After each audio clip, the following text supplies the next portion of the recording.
So now I got to go ahead and do the masking tape on the blue part here and the blue part here, because I'm going to be painting here white and here white, except this little spot right here that is going to be painted red. So let's get doing the masking tape one more time.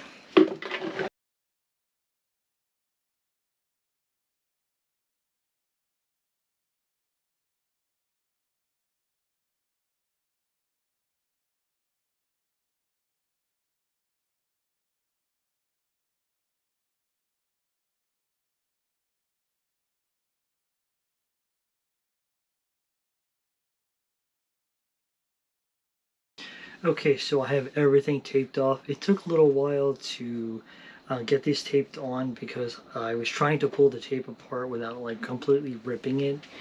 And it didn't really work out very well, so I did the best that I could.